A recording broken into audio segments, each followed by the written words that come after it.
Hello and welcome to how to use a Windows-based computer for students.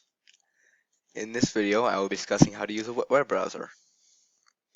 So the first thing you want to do is open your web browser. Now it may either be on the taskbar, as in my case, or maybe in the start menu, in which case you just need to open the start menu either by clicking on it or hitting the Windows key, and then you search it. Okay. Chrome. Chrome is the browser I'll be using.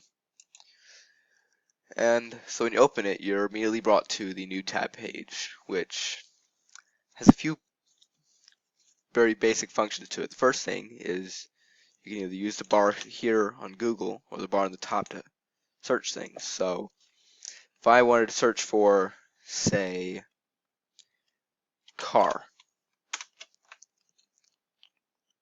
I could search it, and like if I wanted to see like an image of a car, here we go, and I can scroll through all the images of cars that Google shows you.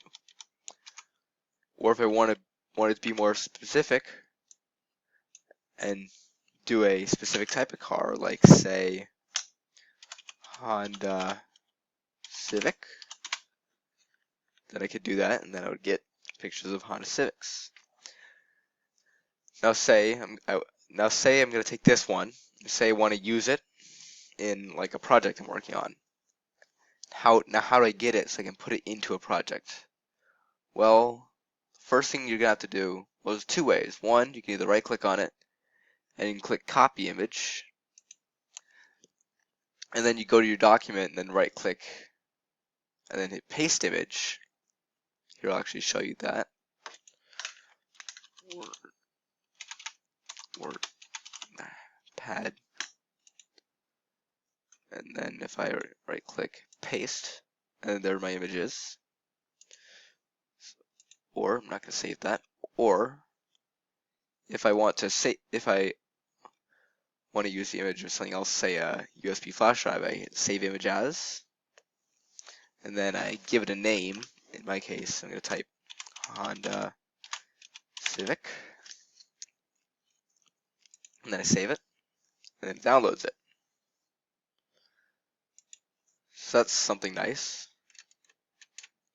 Now say if I wanted to look for something else, like say I was doing a history project and wanted to find the US Constitution.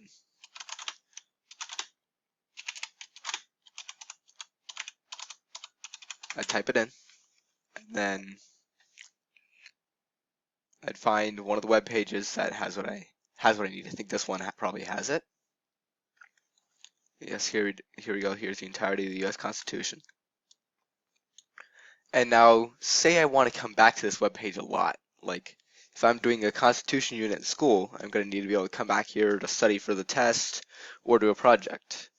What I can do is I hit this little star here, which has bookmarked this page. I hit it, and then I give it a name. I'm going to just type US Constitution.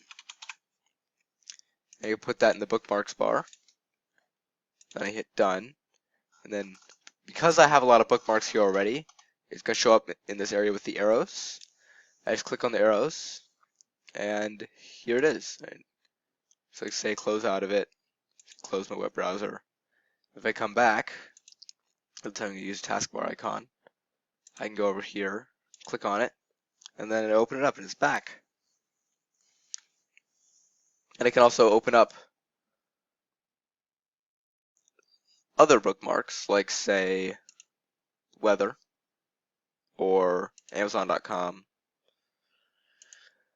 But another interesting feature is, say if I was going to go back and Google the US Constitution, and I wanted to look at results from multiple different places. So one way you can do that is you can click on it. You can look at it saying, okay, maybe there's something else I need from somewhere else. You can hit the back arrow, and then you're back to the results page.